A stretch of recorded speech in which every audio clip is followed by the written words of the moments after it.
Most wanted criminal ఖైదీ ప్రభాకర్ పరారీ వ్యవహారంలో నిర్లక్ష్యంగా వ్యవహరించిన ఇద్దరు కానిస్టేబుల్స్ ను సస్పెండ్ చేశారు. విజయవాడ పోలీస్ కమిషనర్ రాజశేఖర్ బాబు అయితే దుద్దుకూరులో జాతీయ రహదారి వెంబడి జల్లెడ పడుతున్నారు. డ్రోన్ల సహాయంతో ఖైదీ ప్రభాకర్ కోసం గాలిస్తున్నారు. స్థానికుల సహకారంతో వెతుకుతున్నారు. ప్రభాకర్ ఆచూకీ తెలిపితే నజరానా ఇస్తామని పోలీసులు ప్రకటించారు.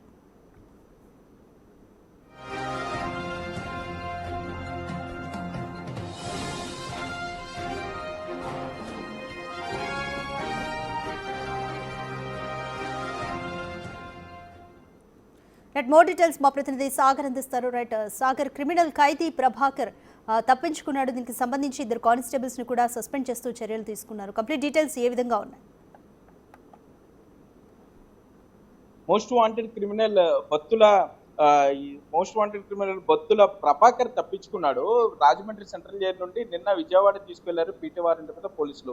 మరలా అక్కడి నుండి తీసుకువచ్చేటప్పుడు జాతీయ రహదారిపై దుద్దుకూరు వద్ద అతను కొంత యూరిన్కి వెళ్లాలని అడిగాడు. దాంతో పోలీసులు కారు ఆపడం, అతను దిగిన తర్వాత సంఖ్యలు తీయాలని అడిగాడు. అప్పటికే ఇద్దరు కానిస్టేబుల్ అతనికి ఎస్కార్ట్ గా ఉన్నారు. ఒక్కసారిగా అతను పక్కన ఉన్న పొలాల్లోకి పరిగెత్తి పారిపోవడంతో పోలీసులు అతను వెంబడించారు, కానీ పట్టుకోలేపారు. దీంతో సంఘటన స్థలాన్ని డీఐజీ అశోక్ కుమార్ తో పాటుగా తూర్పుగోదావరి జిల్లా ఎస్పీ నరసింహ కిషోర్ కూడా పరిశీలించారు. బత్తుల ప్రభాకర్ గచ్చిబౌలిలో పోలీసులకే రివాల్వర్ గురిపెట్టి చంపేస్తాన్ని బెదిరించాడు. ఆంధ్ర, తెలంగాణ, కేరళతో పాటు పలు రాష్ట్రాల్లో అతను మోస్ట్ వాంటెడ్ గా ఉన్నాడు. ఇటీవల విజయవాడ ఎస్ఆర్కే ఇంజనీరింగ్ కాలేజ్ తో పాటు ఉషారామ కాలేజీలో కూడా దొంగతనాలు అతను చేయడం జరిగింది. పలు ఆరోపణలు అతని మీద ఉన్నాయి. హత్య ఆరోపణ కూడా అతని మీద ఉంది. గతంలో కూడా 2022లో కూడా ఇతను ఇదే విధంగా పోలీసులు కళ్ళు కప్పి పరారవడం జరిగింది. మరలా అదే విధంగా నిన్న విజయవాడ సాయంత్రం కోర్టు నుండి ఎస్కార్ట్ తో బయలుదేరారు. బయలుదేరిన తర్వాత తూర్పుగోదావరి జిల్లా దుద్దుకూరు వద్ద జాతీయ రహదారి వద్ద కొంత బ్రేక్ కోసం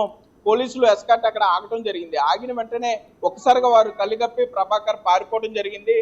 స్థానిక యువకుల సహాయంతో పోలీసులు దుద్దుకూరు చుట్టుపక్కల ప్రాంతాలు జాతీయ రహదారి వెంబడి జల్లెడ పడుతున్నారనే చెప్పుకోవచ్చు. ఇటు దేవరపల్లి పోలీసులతో పాటుగా మొత్తం 10 మంది పోలీసులు బృందంగా ఏర్పడ్డారు. 10 బృందాలు ఈ ప్రభాకర్ గురించి గాలుస్తున్నాయనే చెప్పుకోవచ్చు. ప్రభాకర్ పారిపోయిన సమయంలో గ్రే కలర్ టీ షర్ట్ వేసుకున్నాడు, బ్లాక్ కలర్ ట్రాక్ ప్యాంట్ వేసుకున్నాడు. ప్రభాకర్ ని ఎవరైనా గుర్తిస్తే వెంటనే పోలీసులకు 100 కానీ 112 కానీ సమాచారం ఇవ్వాలంటూ పోలీసులు చెప్పడం జరిగింది. డ్రోన్లు సహాయంతో ప్రభాకర్ ను గాలింపు చేస్తున్నారనే చెప్పుకోవచ్చు.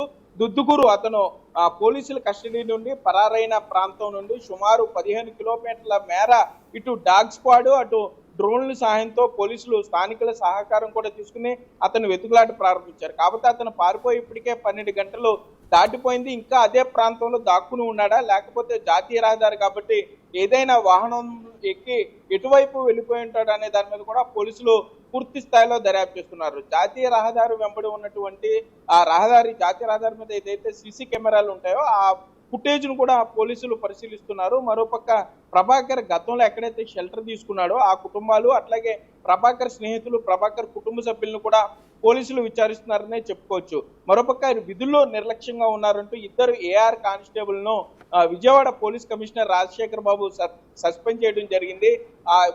అతను ఎందుకు పారిపోవాల్సిన పరిస్థితి ఎందుకు వచ్చింది, ఎందుకు కానిస్టేబుల్ నిర్లక్ష్యంగా ఉన్నారనే దానిపై సమాధానం ఇవ్వాలంటూ ఎవరైతే ఆ కస్టడీ సమయంలో ఉన్నారో, ఎస్కార్ట్ గా ఉన్నారో ఆ ఇద్దరు కానిస్టేబుల్ కి పోలీస్ కమిషనర్ నోటీసులు కూడా ఇవ్వడం జరిగింది. త్వరలోనే ప్రభాకర్ ను పట్టుకుంటాము, ఇప్పటికే అతను ఇంకా ఈ జాతీయ రహదారి వెంబడి ఉండి ఉంటాడు అనే అనుమానాన్ని అయితే పోలీసులు వ్యక్తం చేస్తున్నారు. మరోపక్క ఇప్పటికే అతని మీద హత్య కేసు, అంటే తోటి ఖైదీ అతన్ని గౌరవించలేదని ఆ తోటి ఖైదీని చంపడానికి కూడా ప్రభాకర్ సిద్ధమయ్యాడు. మరోపక్క పలు దొంగతనాల కేసులు అతను ఉన్నాడు. నేటివ్ అతనిది చిత్తూరు అయినా కూడా పశ్చిమ గోదావరి జిల్లా భీమవరానికి సంబంధించి అతని బాల్యం అంతా గడవడంతో భీమవరం ప్రాంతంలో కూడా హై అలర్ట్ పోలీసులు ప్రకటించారు. భీమవరం ప్రాంతం మొత్తాన్ని కూడా పోలీసులు జల్లెడ పడుతున్నారు. రాధిక. రైట్ సాగర్, అయితే ఈ ఘటనకు సంబంధించి సిపి చాలా సీరియస్ అయ్యారు. అయితే ఇద్దరు కానిస్టేబుల్ నుంచి కూడా వాళ్ళు ఎటువంటి వివరణ ఇచ్చే అవకాశం ఉంది? వాళ్ళు ఏమంటున్నారు కానిస్టేబుల్స్ కూడా? రాధిక, పోలీసులు చెప్తున్న దాని ప్రకారం విజయవాడ నుండి బయలుదేరారు. రాజమండ్రి కొంత 150 కిలోమీటర్ల దాకా వస్తుంది కాబట్టి మధ్యలో ఖైదీ యూరిన్కి వెళ్తానని అడిగాడు. తప్పనిసరి పరిస్థితిలో కారు ఆపాల్సి వచ్చింది. కారు ఆపిన తర్వాత అతను చేతికి ఉన్నటువంటి సంఖ్యలను తీయమని కోరాడు. చేతుకున్న సంఖ్యలు తీసిన తర్వాత అప్పటికి వాళ్ళు ఎక్కడికి పారిపోవద్దు, ఇక్కడే ఉండాలని చెప్పారు. అటు ఇటు కూడా వ్యక్తులు నుంచోవడం జరిగింది. కాకపోతే 2 అడుగులు అతను పొలాల వైపు ఒక అడుగు ముందుకు వేసిన తర్వాత ఒక్కసారిగా అతను పరిగెట్టడం మొదలుపెట్టాడు పొలాల వెంబడి. అప్పటికే ఎస్కాట్ తో పాటు మరో 3 ఖైదీలు ఉన్నారు. ఎస్కాట్ కూడా ఏం చేయాలో పాల్పోని పరిస్థితి. ఓ పక్క ఇంకో ముగ్గురు ఖైదీల దాకా సుమారు వీళ్ళు ఉన్నారు. ఒక ఖైదీ పారిపోతున్నాడు. తప్పనిసరి పరిస్థితుల్లో అక్కడ స్థానికులు సహాయం తీసుకుని ఖైదీలను అక్కడ ఉంచి ఆ పారిపోతున్నటువంటి ప్రభాకర్ను పట్టుకోవడానికి అతను వెంట పడ్డారని చెప్పుకోవచ్చు. కానీ రాత్రిపూట చీకటిగా ఉంటాం, అంటే నిన్న సాయంత్రం సుమారుగా 8 గంటల ప్రాంతంలో అతను పోలీసుల కస్టడీ నుంచి పరారయ్యాడు. అప్పుడు కొంత చీకటిగా ఉండటం, పరిస్థితులు అనుకూలించకపోవడంతో అతన్ని పట్టుకోవడం కొంత కష్టతరంగా మారింది. వెంటనే హెడ్ క్వార్టర్స్ కి ఎవరైతే ఎస్కాట్ గా ఉన్నారో పోలీసులు వాళ్ళు సమాచారం అందించారు. పోలీస్ సిబ్బంది అక్కడికి చేరుకున్నారు. ఏలూరు రేంజ్ డిఐజీ అశోక్ కుమార్ స్వయంగా అక్కడికి వెళ్ళడం జరిగింది. అక్కడ పోలీసులు ఏ విధంగా అతన్ని పట్టుకోవడానికి ప్రయత్నాలను ఆయన దగ్గరుండి పర్యవేక్షించారనే చెప్పుకోవచ్చు. ఈస్ట్ గోదావరి ఎస్పీ సైతం మొత్తం 10 బృందాలను బత్తుల ప్రభాకర్ను పట్టుకునేందుకు ఏర్పాటు చేశారు. అతని ఫోటోతో ఉన్నటువంటి ఒక దాన్ని విడుదల చేశారు. అతని ఫోటో కూడా పోలీసులు సోషల్ మీడియాలో విడుదల చేశారు.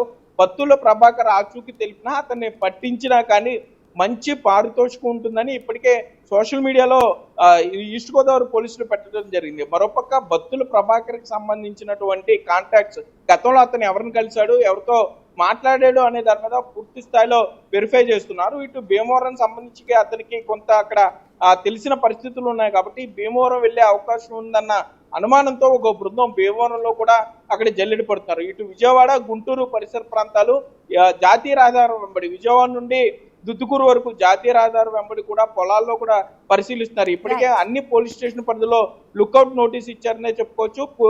బత్తుల ప్రభాకర్ని పట్టిస్తే మాత్రం మంచి పారితోషికం ఉంటుందని పోలీసులు ప్రకటించడం అయితే జరిగింది. Radhika, thank you Sagar.